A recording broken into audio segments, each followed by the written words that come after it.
everyone, I'm Lucy, joined by Tam. Hello. And last week we were in LA to play some Final Fantasy VII Rebirth.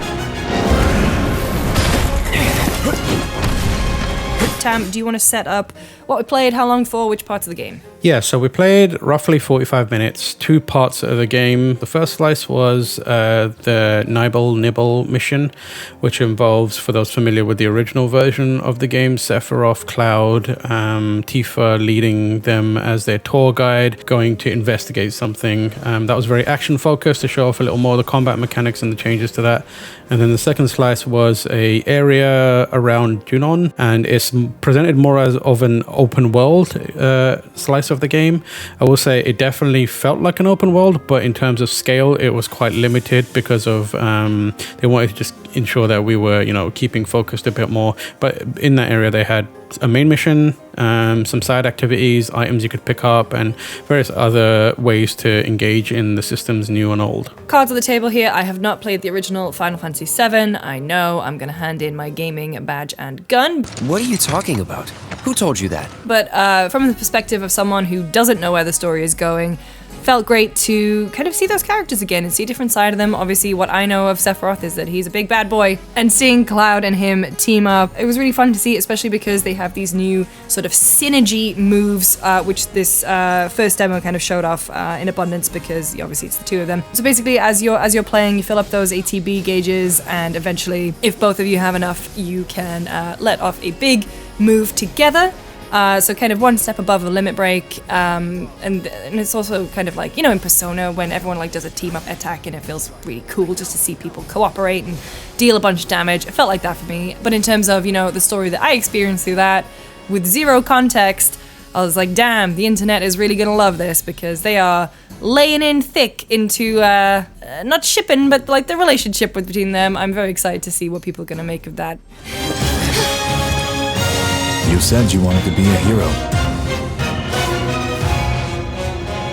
Wish I hadn't. But Tam, as a big Final Fantasy fan, what did you make of the changes in that mission? Yeah, I think fundamentally it was... There's a lot going on, but I think, I speak for myself, it felt like quite a lot to get to grips with again, but it was a lot of those same mechanics from the previous one that made the combat so popular, the hybrid, dynamic, direct combat versus also, issuing orders and freezing time and that kind of stuff. But on top of that, they've got various new abilities, like when you're doing the standard attack, you just, after you chain enough together in a combo, it kind of automatically slots in a special version of a standard attack, which everyone has, which is pretty cool. It helps you kind of figure out more combo strategies. And then on top of that, you mentioned the kind of team up attacks, which is a good way to, I believe, like if you constantly are giving orders and like switching between your party members, it fills up a little quicker, so you can get to a point where you're doing a move that is adjacent to a limit break in power, but it's flashy and cool, and it lets you really enjoy the team dynamic element of it. I'm in.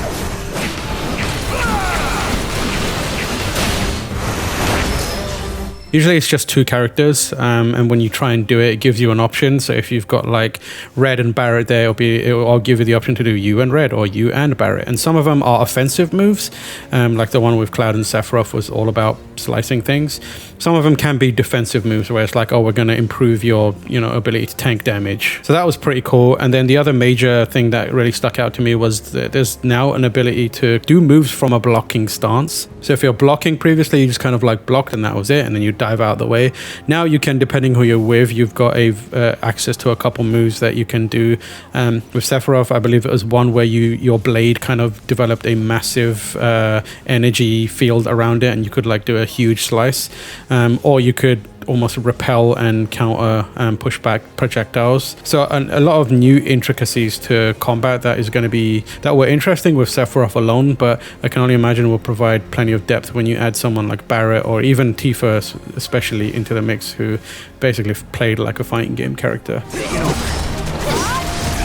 So we can't say at this point how big this open section is. I don't even know if I can call it open world at this point because we saw such a small part of it. It was obviously closed off for the demo to make sure that we didn't wander off and see something we shouldn't have. First of all, it's like, you know, everyone is there. Everyone in your party is there. You can ride chocobos together.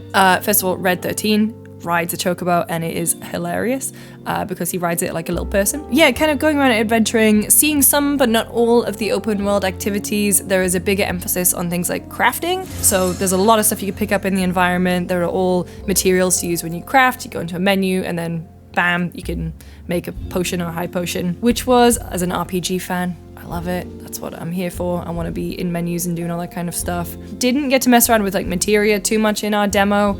But there were hunts, obviously, big part of Final Fantasy. But now there's kind of like a little bit of a twist on them because you have some kind of robotic voice. Adoption as a beast of burden. I wasn't sure who this character was, but kind of giving you sub-objectives to your main objective of just like, obviously, defeat the enemy, but it was like defeat it within a certain time limit, stagger it, pressure it, or kill it before it pulls off a move or something, you know. So those are kind of nice because otherwise, I found, especially, you know, coming off of 16, those fights could be a little more, oh, I'm just going to sit here and just, like, hammer away at this enemy. But, you know, having to consciously think about ways to pressure it and stagger it was fun, and I enjoyed doing those. No feat can stand against you when we're completing our combat objectives. But the main mission that we did, Tam, do you want to kind of set it up because you've got the background in FF7? The open world area was, like I said, around Junon. It's like lower Junon or under Junon, I believe it is called in the original. I think they use under Junon here. And you are there just... the context in the actual version of the game that we played, which is, you know, the second part of a series which is drastically changing how the story unfolds, felt quite familiar. You're just kind of there, you're on the run to a degree. When you get there, a bunch of people kind of like pop up and they have your wanted poster, but they also understand what you're trying to do, so they're on your side.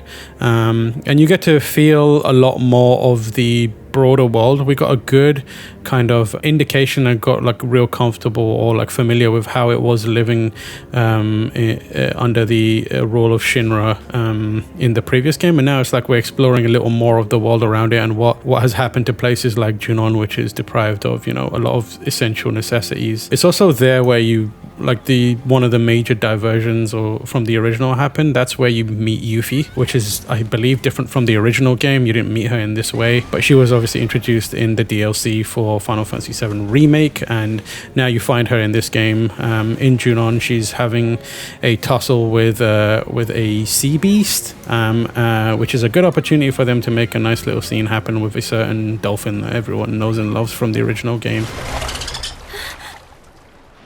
But yeah, that area felt more narrative focused and kind of like a indication that they want to create more hub areas than previously. The area that we had was small, but there were kind of references to it being much bigger than we had the ability to explore. There was markings that let you, if you were on a chocobo, ride up a wall and into a new area. But we couldn't do that because it was a little more focused. But yeah, it feels like the area around Junon is as interesting as Junon itself, which is something I hope carries on to the wider game. I feel like what they're doing here is they're condensing it a bit more, but giving you these small areas around these key cities and other locations to have fun in and do some extra cool stuff in. Yeah, I mean, for me, as someone who's not as familiar with the original, it just felt really good to be back with those characters.